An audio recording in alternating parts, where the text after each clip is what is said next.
And over to you to get started. Great. Okay.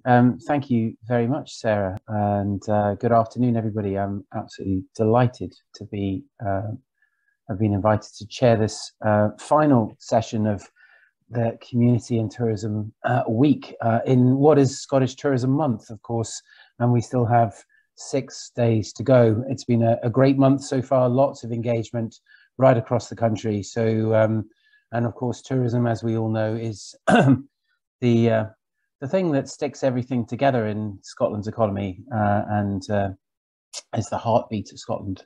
So, and that's certainly my view, and I hope very much that you will all agree that it is, such a key part of life in Scotland. And when tourism stops, the world stops, and that has certainly been evident through COVID. Although many of you on the call, of course, didn't stop as I haven't either throughout the COVID period.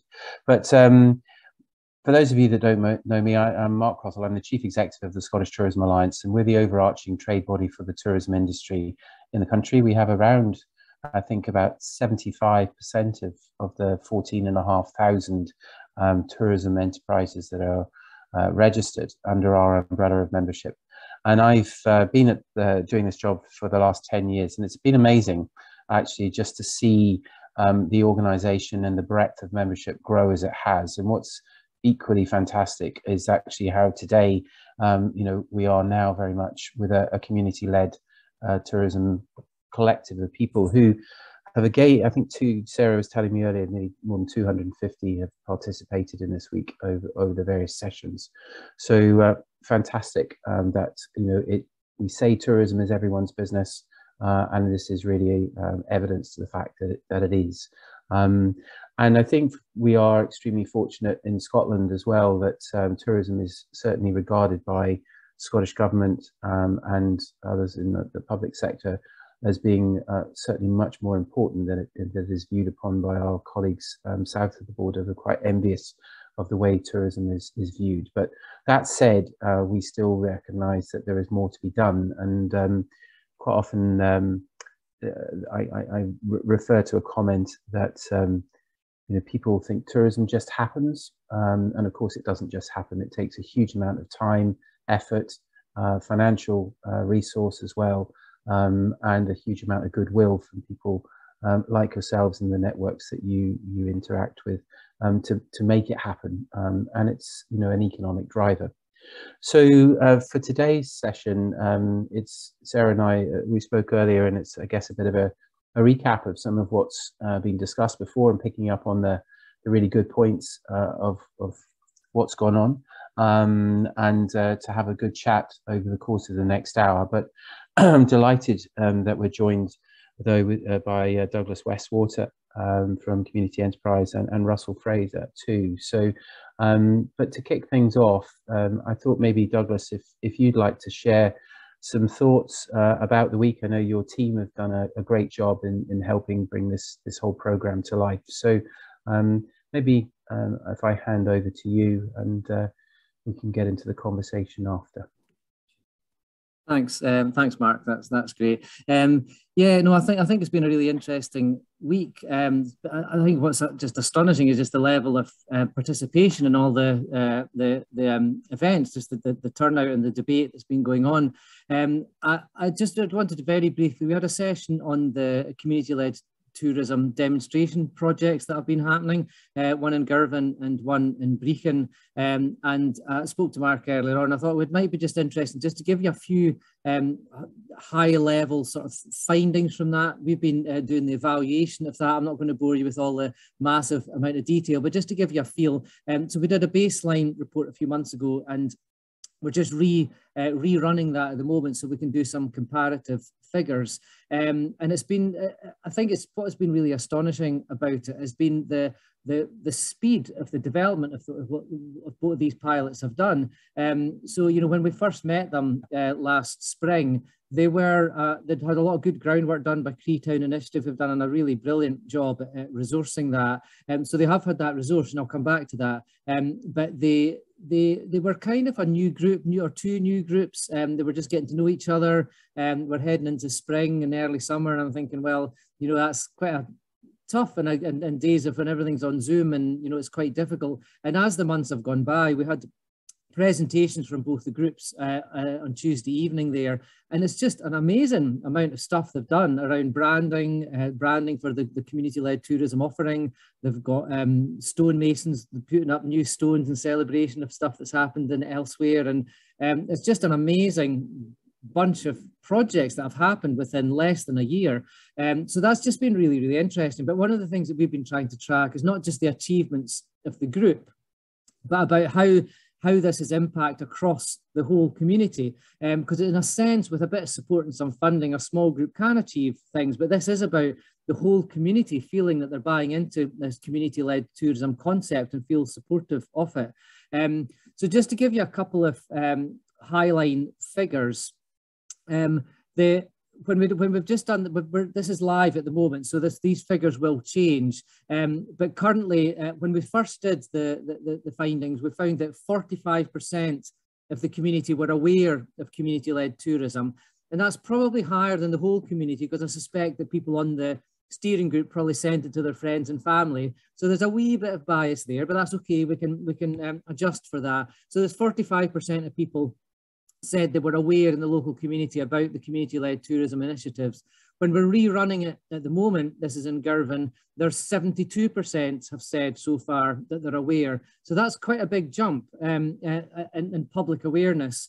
Very high levels of support. At the moment, 84% of people said they were supportive of that project, which has actually very slightly gone down, but what is reflected is a lot of people are much more intelligently engaged in that.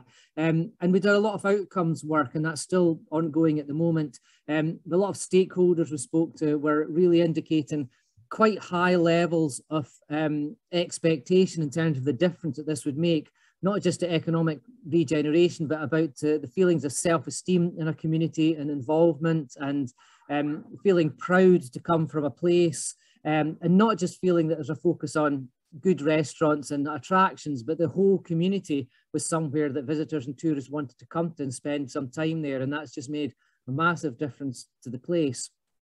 So we're still in the midst of finalising that second bit of evaluation, but it's all been really positive. I think the other thing that was probably worth mentioning, we talked a lot at that event about, well, what were some of those challenges and some of the success factors. And I think it is worth saying that having even light touch support was really crucial. I think both the areas felt that without the support of people like Sarah at Senscott and Chris at the Creetown Initiative and Andrew originally, without that support, they really would have taken much longer to develop. And having little bits of funding just to stimulate thinking and seed some ideas during that process really accelerated the work that they were doing. You know, I think the things like marketing became really important. So having a good, strong brand, that helped to communicate right across the area. So not just marketing of tourism facilities at all, but being able to market the concept of community-led tourism, which has obviously raised buy-in right across the community. So there certainly were some challenges. You know, I think they're going forward, the groups being self-managed without, you know, once that funding maybe winds down and there aren't paid staff to support, I think they're concerned that they might be hard to carry on. So they're looking what a kind of exit strategy is. But generally speaking, just that concept was really good. And I think one of the things, just I'll finish up with, where Sarah at Senscott asked us is also to look at what was originally called a scoping exercise. It's really quite a kind of long list of case studies. So we began to think, well, what community-led, what areas are sort of living and breathing concept of community-led tourism or something around that. And actually, we had a lot on our books that we would never have called it that until we were aware. You know, a dozen probably that we passed to actually one of the consultants, Mark, that you know, who's doing that for us. And actually then Sarah contacted a lot of our strategic partners, and quite quickly lots of examples have come through to do those case studies on. So it seems that the concept resonates, and there are lots and lots and lots of examples already happening organically all over Scotland, you know, without the input that Senscott's had to this. So yeah, I have a problem with shutting up, Mark, once I get started, so I should probably stop there. But happy to take any questions or anything that's going forward. Hello,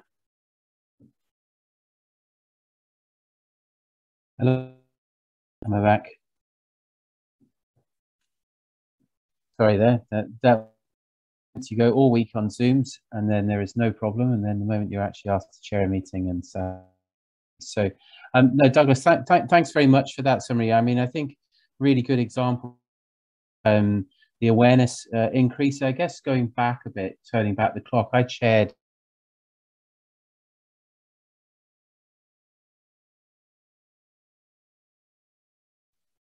We're losing you there, Mark. Still frozen. No, don't tell me. Don't tell me. I'm going to relocate myself and plug in somehow.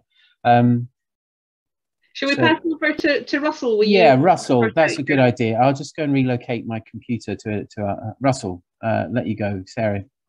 Yeah, absolutely. Russell, if you'd like to share with us about your experience, and you've obviously taken part in lots that's happened this week, and obviously Scotto as well. I think that a few people won't know about the new network, so it would be good to hear from you.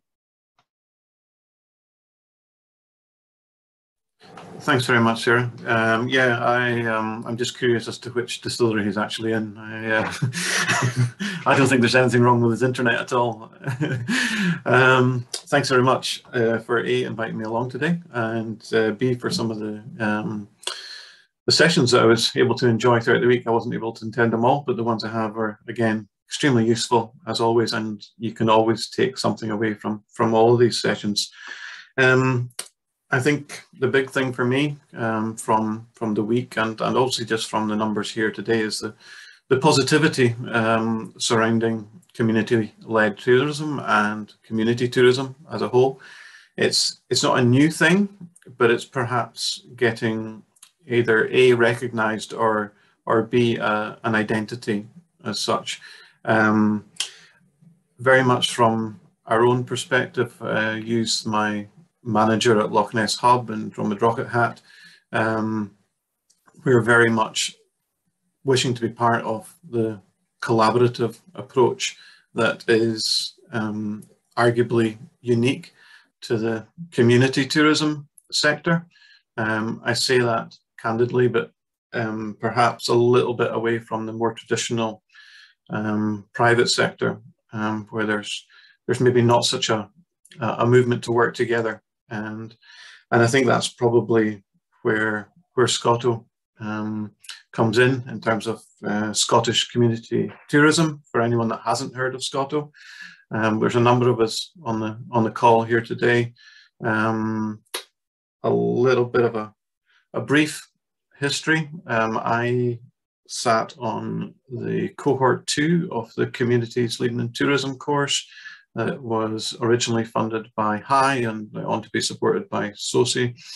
And out of that, the big thing, beyond the fantastic course, which it undoubtedly was, led by James Hilder and Karen, obviously, who's on the call today, was the benefit from being able to meet with peers and that peer-to-peer learning. And we talked yesterday, I think it was, or last night. There's so many calls this week. One seems to have run into the other, so forgive me. But we talked a lot about how we can learn from each other, and that a lot of us are dependent on funding. But funding always comes with very tight timelines, and trying to deliver projects, for example, within timelines, can sometimes be challenging. But if we can share in amongst a network some information and experiences, then I think it will help everyone across the sector. There's no need to reinvent the wheel, and a lot of the projects that's been worked on throughout various communities throughout Scotland, there's a good chance now that somebody somewhere has been there and done it before you. There's also an awful lot of support out there, but just being able to tap into it, I think, is key. Once you get the right people in the room, you can save a ton of time, and time is key, and money for a lot of small community projects. Mark touched on it. A lot of the time it relies on goodwill. there is a lot of volunteers involved in community-led tourism, but that's a good thing, because they are a voice or representation of their community. They are grassroots. They are on the ground. There's not stuff that's been imposed on communities. They are grasping opportunities, and I feel like there's probably no better time for some of the opportunities that are in front of us. It's difficult to take some positives from COVID, but I think one of the positives is that community-led tourism and community tourism is now at the forefront. And I honestly do believe that. It's been mentioned in a lot of documents, and an awful lot of people are perhaps jumping onto community tourism. Personally, and I do stress personally, I'm not sure that all of them understand exactly what it is, or what it means. But I think there's an opportunity for everyone here to grasp that and deliver what community tourism is going forward out of COVID. As I said, there's so much benefits that are sometimes unrecognized within community-led tourism. The number of young people that are involved in driving an economy and providing local employment that allows youngsters to stay within their villages, towns, cities, whatever it may be. I don't have the figures that likes of Douglas impressively has to demonstrate exactly what that looks like in monetary terms, but I think you probably all have or know people who are involved in tourism within your local villages. Certainly here in Drumnadrochit, it's undoubtedly the main breadwinner for a lot of people, but it also provides sustainability to drive things like affordable housing and all the other elements that go along with that. There's probably a lot of people involved in community tourism but don't necessarily recognize it. I think I can probably put my own hand up for that one in a sense that I do need to say that I didn't come from a tourism background. I came from a community background, been involved in various different organisations, and one of those is chairing our local Highland Games. And there's probably no better example of a community tourism event than Highland Games, because they put, well, an event on that brings people together, both from a cultural heritage and local people, families coming together, but also then for visitors that are coming to the area. We pride ourselves on being a friendly event. We put our own people on the gates, we put our own people on the car parks, so visitors are actually being immersed in locals, and the money that we make from the event goes directly back into the local community. And that's just one example. I'm sure there's I don't know, probably hundreds of others out there, but maybe those people don't perhaps recognize that they're also part of community tourism. So like Douglas, I'm hugely enthusiastic about community-led tourism. I could talk about it for forever and a day. I won't. I notice Mark's got his internet back. I'm looking strong, so I will pass over to Mark again and allow the discussion to continue. Russell, thanks very much. And yes, I'm back in the game, and which is good. I just now need to keep the dog silent. No, thanks for that. And I would go back to you and say that you've always been in tourism, because we say that everybody, whether you're an ambassador as a guest or a visitor or a consumer, but doing what you did just there, that's of course it's a tourism job. So, and you're right, many people probably don't naturally associate themselves with being in the sector, and there's the challenge for, I guess, the industry as a whole to try and change perceptions of what a career in tourism is all about, whether it be in a voluntary career or a contribution piece.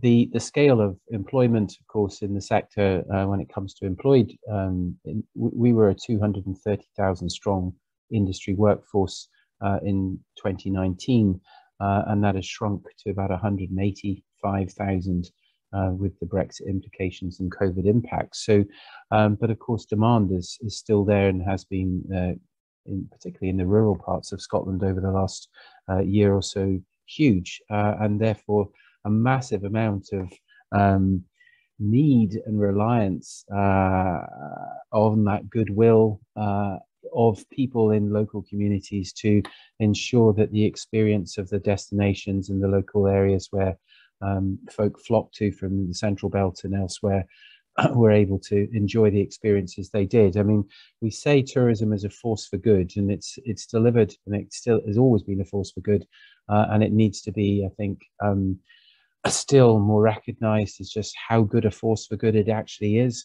But I was saying that tourism is also a fun industry as well, and it might seem, how is it fun when it's blood, sweat and tears and very many long hours, etc. But, you know, we only do it because we're passionate about it, whether you're being paid for it or whether you're doing it, as I say, in a community-led environment. We do it because we enjoy it, and we know the value that it contributes back. And from a consumer point of view, and I guess, you know, going back to Scotland Outlook 2030, we always, somebody may have said that we had a crystal ball pre-COVID, but we knew that community-led tourism had to be and needed to be a big part of our Outlook 2030 agenda for Scotland to be the world leader in 21st century tourism. It couldn't just be delivered and seem to be delivered through those the city-based corporate and world, etc., but it needed to include communities and actually deliver real tourism. And I describe, you know, the sort of the community event initiatives and delivery that happens as being real people doing real things, and it's very much part of the fabric of what Scotland is all about. One of our key assets, I think, you know, tourism is all about people, and not my dog as well. So, but I will hand him over in a minute. But I think importantly, you know, you talk about collaboration. I mean, some of the key themes that have come through these sessions this week, you know, collaboration being absolutely key to success. You know, even in the private sector, in the ways of working together with public agencies, turn the clock back 10 years ago, that collaboration and that spirit of collaboration was certainly not there at all to the level that it needed to be. It's a massive step forward over the last decade, but more importantly so, how we, you know, ensure that those working relationships continue to cement and become even stronger over the weeks and months and years ahead. And, you know, very much about ensuring that communities are definitely represented in those conversations and at a strategic level is something that, as we progress the next sort of get through the recovery period and into the longer term development of, you know, the bigger actions that will help us achieve the aim and ambition, you know, we have to continue to make sure that that conversation and the engagement of communities in this discussion is very much there. Other areas that again were sort of picked out, I think, in the conversations through the week, you know, talk about accessible tourism in Scotland. In the Fife conference I ended up chairing last couple of weeks ago, you know, it talked about challenges, turning challenge into opportunity, and, you know, accessible tourism, as has been documented and spoken about for some time now over the last few years. Visit Scotland brought the statistics out there that highlight just how many people have need for an improved form of accessibility, but also the contribution and the value that sector, that contribution that they bring to that. So there's toolkits and just the awareness building of simple changes to your premises and making it more open and accessible for everybody. You know, that is a huge contribution. And again, as Sarah's notes, it's not think beyond wheelchairs. And there's great resource, as I say, that sits on visitscotland.org, which should be shared with everybody to highlight the opportunity in simple little things that could be done by everybody. We've heard obviously from from Douglas a bit earlier around the challenge around funding, and also yourself about the difference that funding makes and some of the timeframes as well that you have to deliver within that funding cycle. And I guess as somebody who came from a private sector operator looking into how funding regimes work, it's very difficult to deliver something to the level that you would want to do it within the timeframes that are set, and also the recognition that sometimes there's a lack of recognition. Without that assurance of continuity of funding, you never really are able to deliver the full optimization of projects, and the importance of that funding, that continuation of funding is critical. And here we have a classic example coming to the end of the financial year. A lot of grants, etc., have been awarded, and those monies are having to be spent by the end of March. And projects that have had interruption, just like everybody else has seen with COVID getting in the way. And I certainly have been saying to government ministers that we all need to be flexible now, and we have to have flexibility around funding as well.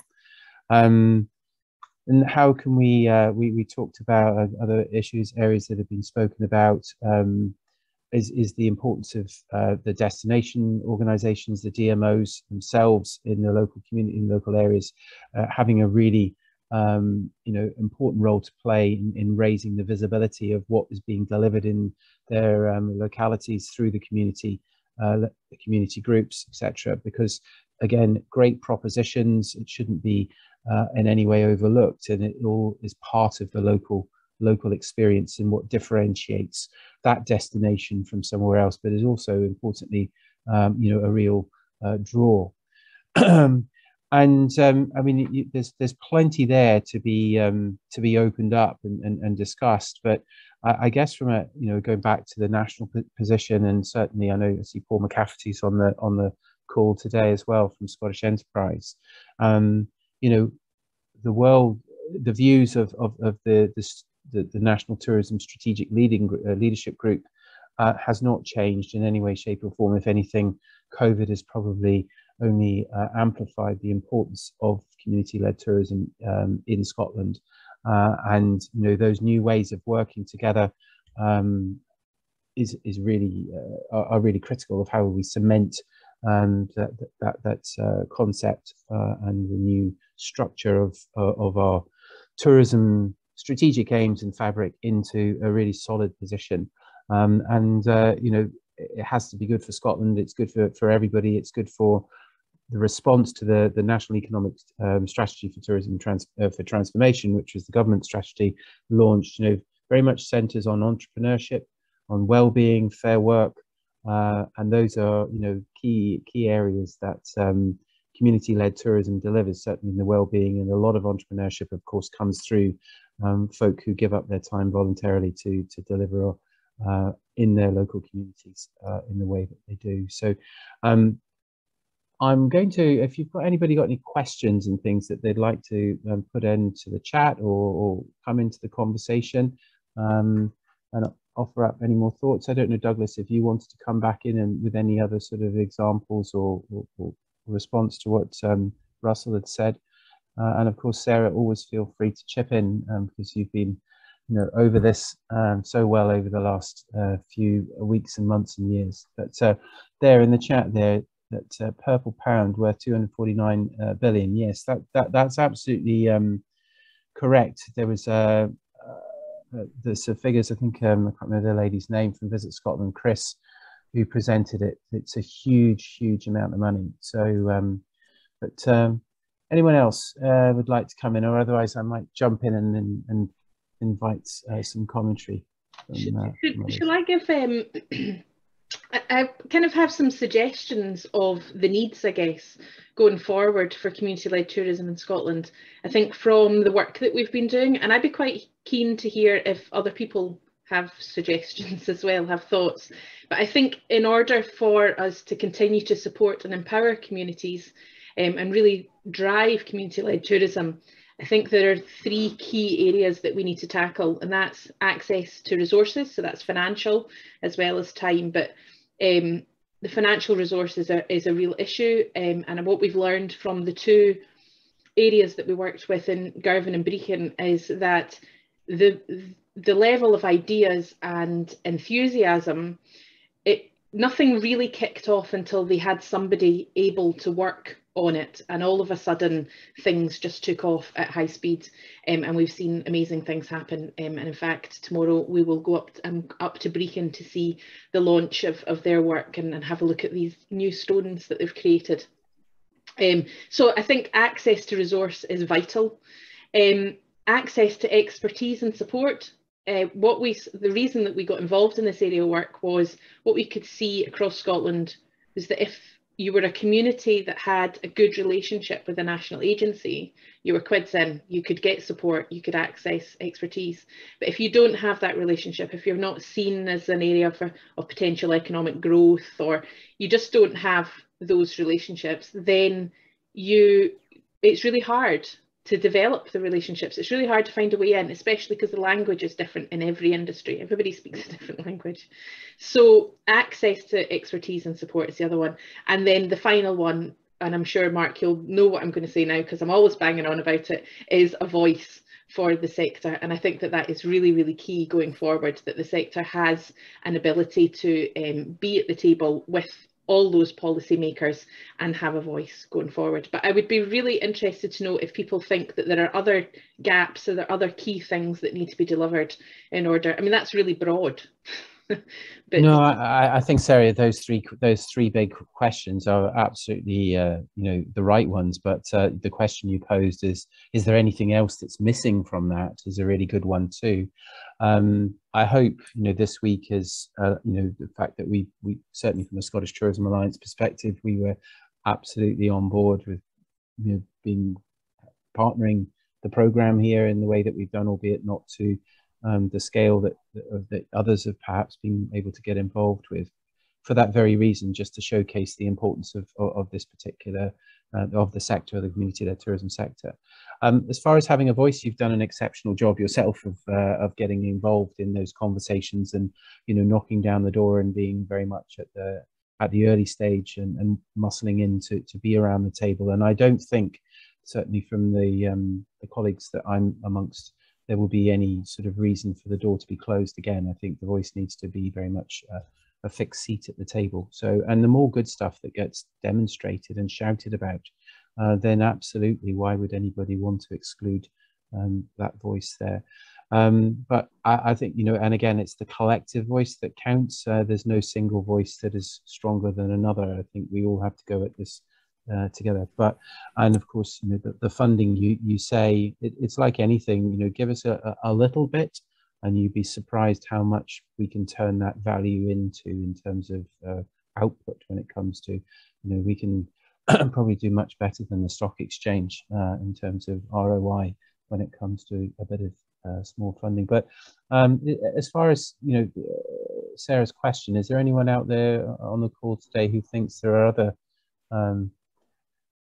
things that are needed, funding, voice, obviously being important? Karen Tobin, I'm going to come to you. You've always got a good view on things across this place. Anything else you think's missing or what's needed to help drive the agenda? Yeah, I think, well, there's two things for me. One is, I think the voice, which has already been talked about, is really important, but it's a voice from grassroots that represents, because through the work that Scotto's been doing, the Communities Leading in Tourism programme, there's 86 people going through that programme, and it's that voice that can speak for many and not champion one. You've touched on it yourself, Mark. So I think that is really important, and I think there's an education piece needed around community tourism for the wider tourism sector, because Russell, you've touched on it, and I know in some of the other events I've been on, there's a lot of things happening that are community tourism, but the actual operators themselves don't necessarily put themselves in that box because the box has never been really named as such. And you know, they're doing it. A lot of people are motivated by their community, and tourism is a means to an end, to allow a service to stay open, to allow young people to get training, that kind of thing. But actually, they are offering a product to the visitor, and there's a conscious consumer that's emerged in recent, you know, certainly over the since the pandemic. It's become much more clear that some people are making very conscious choices about carbon, about all sorts of things, and there are people who want to put something back into the community while they're travelling. And it's not about visitor payback schemes, it's actually about supporting local causes. And, you know, I think it is that education piece of people better understanding. And Sarah, you've shared your paper they're, you know, helping to define what community-led tourism, what community tourism is, but also how you can support it, how you can help it. A big difference about community tourism to me is that there's a lot of voluntary effort goes into community tourism, which is where it differs from the commercial sector. And people are investing their time for a good reason, because they want a community to be a better place, because they want visitors to have a high quality experience. You know, because you're just because there's all sorts of reasons why you volunteer your time, but have that many people really take the time to understand why community tourism exists in the first place, to then be able to help support it. I think that's really good, good comments, Karen. You know, I was saying to Sarah earlier, I mean, the one thing that, again, COVID has done is that we've all got to know who our neighbours are now. We probably didn't know half the street. Hope we all like our neighbours. That's an important thing. We've moved into a locality, and now you know who you live next to. Hopefully, you still want to stay there. But yeah, the spirit of supporting local again, and just being part of your community. And you know, I certainly sense where I live in Bearsden and in and around the Mulgai community, there's a much greater awareness, albeit I absolutely agree with you. I don't think there's enough awareness of what's being done in the voluntary space by you know, people locally to make Mulgai or Bearsden shine, and all of the, obviously we're heading towards Jubilee celebrations that are coming up in the next few weeks, and a lot of that will be delivered by volunteers who will put lots of hard yards into it. And you know, it's very much you know, as much as a remedy as well to help some of the sort of the well-being and the mental health challenges as well that we've obviously got to overcome as a nation. So that value, I don't even think you can put a price tag on it. I think but it mustn't be undervalued in any way, shape or form. It should become very much part of a given fabric. So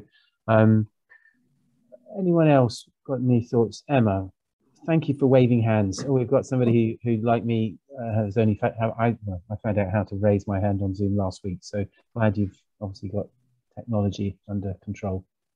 Over to you, Emma, your thoughts. Yeah, just a couple of things. So obviously here representing Scotto today, as you can tell by our backgrounds.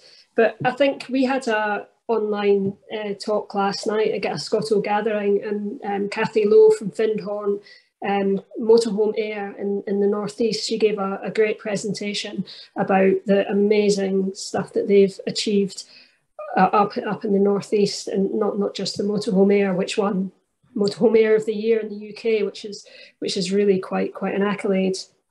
But you know, I think the community tourism sector, that sharing of information and expertise is quite unique, which gives the sector a huge advantage, I think, in terms of developing community tourism sort of projects, and people are so free with their knowledge, and that came across last night.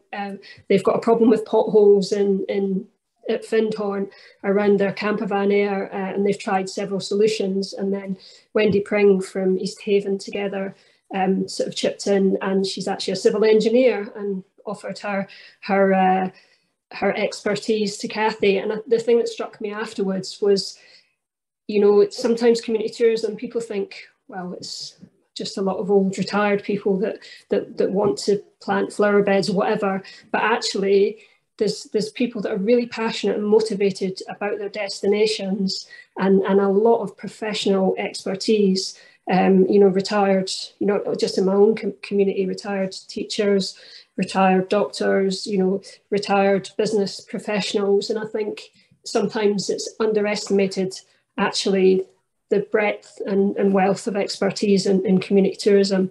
But just, it does need, like Sarah said, it needs that kind of support and investment to help structure that, because a lot of it is done on voluntary basis, but the expertise, without a doubt, is there. Yeah, no, the power of community and expertise is absolutely spot on. And again, maybe slightly off piste here on this one, but in our local community a few years ago, East Dunbartonshire was looking to consolidate 30 schools into 24, and obviously that wasn't going to didn't land too well with the parent forums across the country, across the authority area. And I was chair of the Bearsden Primary School Parent Council, and when we pulled the parent forum together, said, "Are we going to fight this?" It was amazing. Suddenly, who you found out, we had architects, engineers, expert communications directors, etc., who all gave up their time voluntarily. And of the 10,000 consultation respondents, I think 7,000 came from the school parent forum. But we'd already resolved the problems that were being sort of identified by the council authorities as one of the reasons as to why the school was shut. Here we are 7 years on, they've just invested, or about to invest 40 million into the school. So, but what it certainly surprised me is just how many people, when there was a crisis, suddenly came together as a group and actually formed, and today, real friendships as well. There are many people that we didn't know, but it took a crisis or a real issue to sort of bring that to life. And I don't think it should take a crisis or a problem to bring things to life. I think there's opportunity there, and there's many people who see that opportunity as being, ready and able, but they're just with a bit of help and support and a structure to allow it to nurture, to be facilitated and happen is great. And obviously, Douglas, with 25 years plus under your belt of doing what you do, I mean, I guess that's how you guys have helped many others along the road. Any thoughts or any other bits of looking forward, I suppose, for the next 5 to 10 years? Where are the challenges that you see, and what would you like to get back from maybe the national agencies and the government in response to the agenda? Well, I think for me, what was really revealing for me, and thank you for pointing out my elderly nature these days, but having been travelled around a lot, I think it was a learning for us when we first really started to get hold of tourism, is that we're not a tourism support agency by any means, which is why we would always work with associates who really understand tourism in detail. And I think I always kind of kept it at arm's length, but actually I think what we began to realise as we were going around Scotland, certainly the last few years, is the huge volume of people who are involved in that, and it began to be something that was on our radar. And I think the comments that have been made so far, I think, around volunteering are really quite interesting, because we talk a lot in Scotland about volunteering. We're a big volunteering nation, and it's part of the culture. We probably all of us here volunteer or have done at one point or another. But you don't imagine, certainly the people we've spoken to think tourism, well, that's private sector. So the thought of merging sort of the volumes of volunteering and passion for a community in a sector that is apparently private sector and profit driven is quite an interesting mix of discussion, I think. And that's certainly what we see as organisations from, Tom and Towel to Annan and the Borders, who are really involved in tourism, but they wouldn't call it that. They would call it community development or economic regeneration of their communities, or community involvement, or they'd call it something else. But to all intents and purposes, it is about, they talk about visitors, and yeah, I suppose that just being proud of the visitors that come to their place has been really important. In terms of what the government can do, I think there was certainly two things. I mean, money's obvious. I think I don't need to labour that point. Money does make a difference. It just does. Resourcing something makes a difference. But I think for me and Sarah, and I've certainly talked about this, and Sarah has moved it on very recently, but giving something a name it makes a big difference in the sector. You know, so you call something community wealth building a few years ago, and, you know, suddenly local authorities take it on, funders take it on, and suddenly it's a thing, and resources follow names. So I think if a government's going to support something, supporting the concept of community-led tourism and moving the position statement to be a proper strategy and embedding that in the way Scotland works and the way Scotland delivers tourism and the kind of tourism that we offer, I think that's something that would be really important. Yeah, thanks for that. And it's, I guess, again, it goes back to what I was saying earlier about tourism. Do people actually understand what tourism actually is in the broader concept? You know, because it's about experiences. You know, ultimately, it's an experience. That is what tourism is.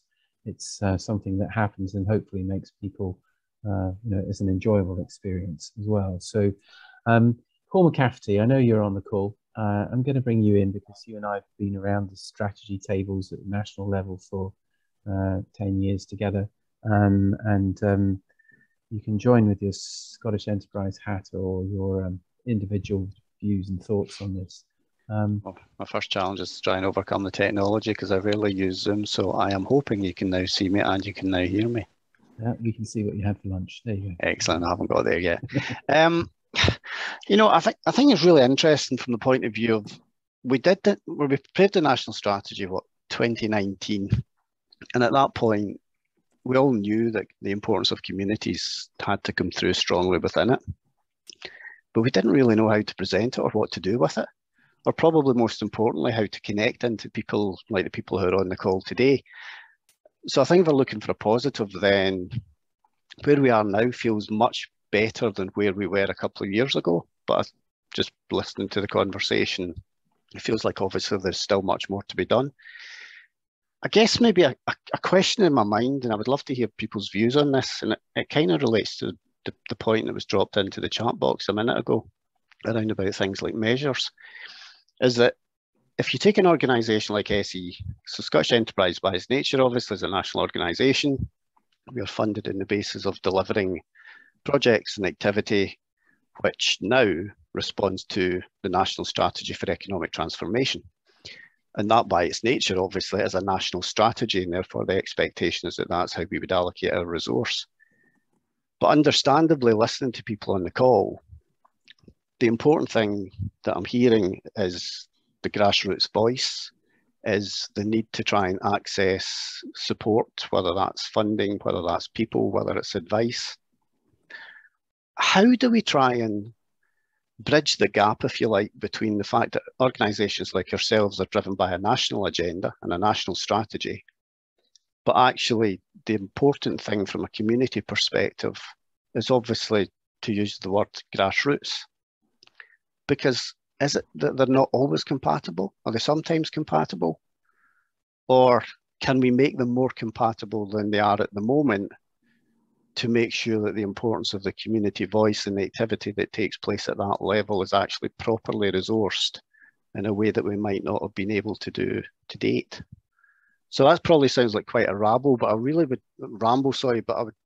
would genuinely love to hear people's thoughts on this, James, in terms of just how we try and find that sweet spot to better structure things and resource things going forward. Mark, could I interject? You're on mute, sorry. Is that okay? Come on, yeah, I'd like to firstly thank Paul, obviously, not only for his words, but also the support that Scotto received from Scottish Enterprise in the recovery grant that we were successful in trying to set Scotto up. The reason I interjected was that the reason Scotto came about was off the back of a virtual visit to Callander and the work that had been done there. And the inspiration that came from that was that collaborative approach and what they had delivered as a community. And very much at the grassroots level that Paul talks about, in terms of how do we move the goalposts, and yes, obvious vested interest, but my vision was that we would keep everyone together after the cohorts finished on that community-led tourism course, because I didn't want it to be that holiday relationship where we all just went off and did our different things in our own little communities and never saw each other again. And I believe that that has, again, a value that can't be attributed a monetary figure to. I think that's almost impossible, but undoubtedly, I think there is a space for a voice, but it needs to be that collective, collaborative voice that you had alluded to, Mark. And I would like to think that Scotto could be that voice. And I would encourage anyone that hasn't already visited our website to please sign up. Get on board with us at scotto.co.uk. Blatant plug, but for good reasons, because we are all at the grassroots level. And I think together, if we have that joined up approach and we're all singing from the same hymn sheet and showcasing everything that's been done on the ground, showcasing all the benefits, then people in power, be it whatever government funders, will start to recognize that joined up thinking. Yeah. Russell, yeah, I mean, really good point. Good point made, and I think going back to the cohorts that have come together through your learning journeys, if it's anything to go by, the Destination Leaders program that has been running for many years now, they've stuck together, and it's great when you see on, whether it's on social media or otherwise, how the sharing and the relationships have only got stronger, and the value of those programs as well. I guess, as an example, through COVID again, and COVID, for all it's the terrible things that's happened as a result of it, it has actually been a catalyst to bring together groups, and the Scottish wedding industry community is a good example of that. They had no voice, they had no organization that basically they could coalesce around and make their voice heard, and it took some voluntary time, and it still is a voluntary organization or a voluntary group, to bring together and bring about a collective membership under an umbrella, and a huge amount of a big network of everybody involved in that particular sector, through the supply chain to the venues, and even brides and grooms and others as well have joined into that forum and that discussion. But the strength of that voice and that gathering and coming together has actually, or did, result in their ability to be able to secure the levels of funding from government to protect those people that have a big part to play in society in terms of what is a major life moment in terms of weddings. So coming together and forming as a body and getting a really strong and stronger voice, and then deserving a rightful place at a table, and engagement with ministers as well, I think is something that you're on the right pathway. It's how you accelerate it.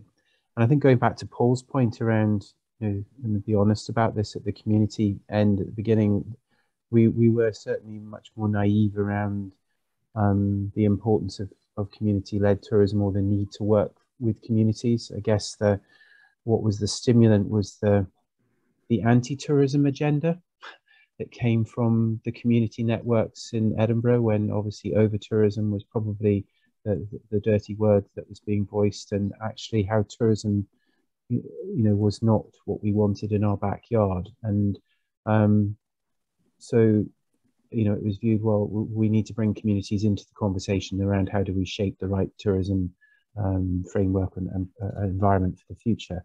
And that, of course, has then prompted much more of a better understanding of actually what community-led tourism and communities do already. But perhaps, as Douglas was saying earlier, they didn't realise or put a label on it in that particular way. So the conversation's definitely changed. It's definitely shifted, and thanks to Sarah and others as well. That it's live, and let's make sure it continues and goes from strength to strength. I'm conscious of time. We're coming up to sort of 3 minutes to 1 o'clock. It is Friday. We were talking about Crackerjack earlier on. I don't know how many of you remember Crackerjack on the call. one or two did. It was 5 to 5, if those of you that didn't ever tune in on a Friday afternoon. You know, I just would like to say, before I hand over to Sarah again, I know there's plenty more conversation to go on, and I think from the Scottish Tourism Alliance's perspective, we very much will look forward to continuing, you know, regular dialogue and engagement with everybody that is involved in this community-led tourism, and certainly with Scotto as well. You know, your passion is very clear. You've got a well-articulated voice. You've got a very good you know, reason to be able to demonstrate and deserve that engagement. And I know from a national STIRG level as well, the strategy level, that voice will be very much welcomed into the future discussions. But again, before I hand over to Sarah, I'd just like to say, yeah, a really big thank you, Sarah, for all that you've done, and to Douglas and you and your team for bringing this programme together over the week. Scottish Tourism Month is always difficult. It's been a bit of a weird one, you know, hybrid, bit of this, bit of that. But one thing for sure, being out and about and online in these conversations throughout this month, it's really, really encouraging to see that still there is a huge amount of passion and belief, despite the challenges that we have got to overcome in front of us, that you know, everybody is aspiring for Scotland to be the blessed place to visit and enjoy and experience wonderful hospitality and great, you know, tourism lifestyles, and recognise that, you know, recognises that tourism really can be the force for good that it actually is, and we know it is. So thank you again, Sarah. As I say, I'm going to hand the floor back to you, and thank you to Russell and Douglas for your opening remarks and contributions as well. So Sarah, to you. Thank you, and thank you, Mark, for chairing what has been a really interesting session, and I think a really nice end to the week. We've had, I would say, and I think that Linda has been on every session with me, I'm sure she'll agree with me, that every single session has been very different. They've all had their own personalities. And I think that it's been really fantastic to hear so many voices, new voices as well. So we've got some members in there, but we've had lots of other people join us and new relationships. So that's been fantastic. So thank you to Mark, and of course to Karen as well, who's been so supportive from the Scottish Tourism Alliance. I'd also like to thank Douglas's team at Community Enterprise, particularly Linda, Judith and Celise, who have been amazing, and without whom, quite frankly, I wouldn't have made it to today. I want to thank my colleagues at Senscott, of course, but particularly Georgie, and to everybody who's attended. So as Mark said at the beginning, we've had over 250 attendees, which just tells us how important this subject is. We're not away yet. I know that Senscott won't be here after the end of June, but I rest assured I will do my level best to make sure that our work is placed in very safe hands going forward. And I very much look forward to, you know, looking back on this work and seeing how it's grown. You know, 5 years time, 10 years time, community tourism will be the norm, right? That will be the way it is. I think everybody should go and enjoy the sunshine now, because it is glorious here and warm. So have a lovely afternoon, everybody. Thanks, Sarah. At which point the margarita is supposed to arrive into your onto your desk. But no, enjoy the sunshine. Have a great weekend, everybody, and here's to a bright future for us all.